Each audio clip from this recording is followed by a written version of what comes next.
नमस्कार दोस्तों, आज की कहानी है कान्हा के संग होली। नीरज की मम्मी आरती किचन में काम कर रही थी। तभी नीरज भागता हुआ आया। मम्मी देखो ना। आरती ने प्यार से नीरज की ओर देखा और कहा, बेटा मुझे काम करने दे, तू बाहर जाकर खेल ले। लेकिन नीरज नहीं माना और मोबाइल लेकर मम्मी के पीछे पड़ गया। मम्मी देखो ना प्लीज़।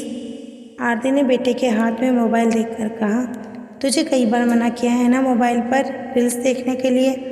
नीरज ने जिद पकड़ते हुए कहा, मम्मी एक बार देखो तो सही, सब लोग होली पर वृंदावन जा रहे हैं, कितनी भीड़ है, हम कब जाएंगे। आरती ने मोबाइल हाथ में लेकर देखा। इंस्टाग्राम पर कई रील्स थी वृंदावन की। कुछ समय काम भूलकर आरती भी रील्स देखने लगी। सब लोग रंगों से सरोबोर, बांके बिहारी मंदिर हो या मदन मोहन मंदिर, सब जगह भक्त नाच गा रहे थे। पूरा मंदिर लोगों से भरा हुआ था। आरती ने मोबाइल नीरज को देते हुए कहा, बेटा तेरे पापा को बोला तो था, लेकिन वो कह रहे थे बहुत भीड़ है, ऐसे में हम दर्शन कैसे कर पाएंगे। घंटों लाइन में ही लगना पड़ रहा है, तब नंबर आ रहा है और छोटे बच्चों को लेकर जाना तो नामुमकिन है। नीरज गुस्सा होते हुए बोला, बस सारी दुनिया वृंदावन जा सकती है, हमारे लिए ही भीड़ है, यहाँ इस फ्लैट में बैठकर बालकनी से होली देखते रहो। नीरज गुस्सा होकर चला गया। शाम को प्रशांत घर आए तो आरती ने उनसे बात की, लेकिन प्रशांत ने साफ मना कर दिया। आरती समझा करो, वो तो बच्चा है, तुम तो समझदार हो, इतनी भीड़ में तुम्हें और नीरज को कैसे संभालूंगा।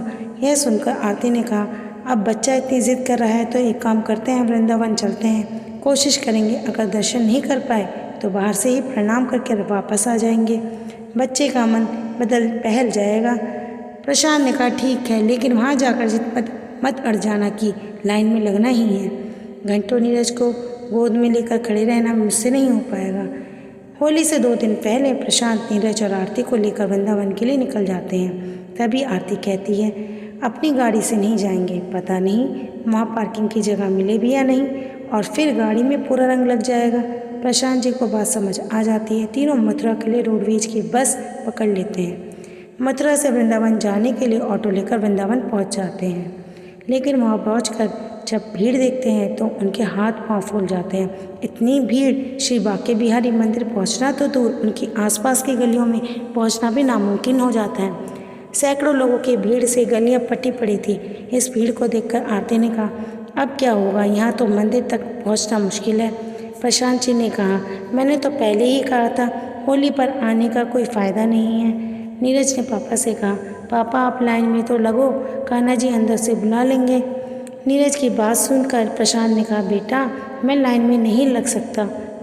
इतनी भीड़ में बहुत देर तक इंतज़ार करने के बाद तीनों वापस जाने की सोच रहे थे। वह थक हार कर एक मकान के बाहर बने चबूतरे पर बैठ जाते हैं। नीरज आके जाने की जिद कर रहा था। आरती और प्रशांत उसे समझा रहे थे। तभी उनके पास एक छोटा सा बच्चा आता है। बच्चा प्रशांत से कहता है, आपको बांके बिहारी के दर्शन करने हैं। यह सुनकर आरती ने पूछा, बेटा क्या तुम यहाँ किसी को जानते हो जो हमें दर्शन करा दें। पर यह सुनकर बच्चा मुस्कुराते हुए कहता है, मेरे साथ आ जाओ, मैं दर्शन करा दूंगा। लेकिन उसकी बात सुनकर प्रशांत कहते हैं, ऐसे कैसे किसी के भी साथ चल सकते, तुम्हें पता है ऐसे ही लूटपाट हो जाती है। सुनकर आरती कहती है, चलो ना चलते हैं, इतनी भीड़ में कौन लूट लेगा, देख कर तो आते हैं। नीरज भी जाने की जिद करने लगता है। उनकी बातें सुनकर प्रशांत तैयार हो जाता है और चल देते हैं। तभी वह अपना बच्चा उनसे कहता है, कान्हा जी के लिए रंग लाए हो या नहीं, तो सामने से ले लो। यह सुनकर उन्हें ध्यान आया कि हाँ आ तो गए, लेकिन गुलाल तो लिया ही नहीं। प्रशांत ने चुपचाप आरती से कहा, देखो मैंने कहा था ना, ज़रूर इसकी कमीशन होगी इस दुकान पर, गुलाल खरीदने को कह रहा है, अभी आगे देखो कितने पैसे खर्च करवाएगा। आरती ने आंखें दिखाते हुए गुलाल खरीदने के लिए इशारा किया। प्रशांत बिना कुछ बोले गुलाल खरीदने चले गए। कुछ देर बाद वे तीनों बच्चे के पीछे पीछे चलने लगे। बच्चा गलियों से बाहर निकलकर यमुना जी के पास एक पेड़ के नीचे ले गया। वहाँ जाकर वह पेड़ के नीचे की तरफ ले गया। यह देखकर प्रशांत ने कहा, देखो यहाँ आसपास कोई भी नहीं है, मैंने कहा था ना, पर तुम नहीं मानी, अब ज़रा सावधान रहना। बच्चा पेड़ के पीछे ले जाकर बोला, लो खेल लो होली बांके बिहारी जी से। आरती और प्रशांत देखकर दंग रह गए। पेड़ के नीचे बनी चबूतरे पर बांके बिहारी जी की एक तस्वीर रखी थी। यह देखकर आरती ने कहा, बेटा तुमने तो कहा था मंदिर ले जाओगे, यहाँ कहाँ ले आए, हमें तो मंदिर जाना था। तब उस बच्चे ने कहा, आप पहले इन्हें गुलाल लगाओ, फिर आंखें बंद करके यहाँ बैठ जाओ। बस जैसा मैं कह रहा हूँ वैसा ही करो। आरती नीरज को गोदी में बिठाकर प्रशांत जी के साथ नीचे बैठ जाती है। दोनों अपनी आंखें बंद कर लेते हैं। तभी वे क्या देखते हैं कि तीनों बांके बिहारी जी के मंदिर में श्री बांके बिहारी जी के सामने खड़े हैं। मंदिर में बहुत कम लोग हैं। पुजारी जी सबको गुलाल लगा रहे हैं। आरती और प्रशांत एक दूसरे को देख रहे थे। फिर उन दोनों ने बांके बिहारी जी के चरणों में माथा टेका। दोनों को गुलाल लगाया गया। इसी बीच नीरज का हाथ उनसे छूट गया। आरती नीरज नीरज आवाज़ देने लगी।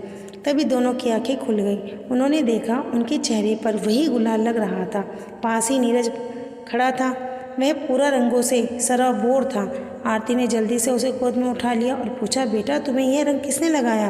नीरज बोला, आप दोनों आंखें बंद करके बैठे थे, तभी कान्हा जी आए और मेरे साथ होली खेलने लगे। मैंने आपको बहुत आवाज़ दी पर आपने सुना ही नहीं। आरती ने पूछा, तो सच कह रहा है? सच में कान्हा जी आए थे? प्रशांत और आरती ने चारों ओर देखा लेकिन वहाँ बच्चा कहीं नहीं था। प्रशांत और आरती की आंखों से आंसू बह रहे थे। प्रशांत ने बोला, कान्हा जी मंदिर छोड़कर खुद हमारे साथ होली खेलने आ गए। आरती और प्रशांत ने उस तस्वीर के सामने माथा टेका। बहुत देर तक तीनों वहीं बैठकर उस बच्चे का इंतज़ार करते रहे। फिर वे उस तस्वीर को लेकर अपने घर आ गए। कहानी पसंद आई हो तो लाइक करें, शेयर करें और चैनल को सब्सक्राइब करें।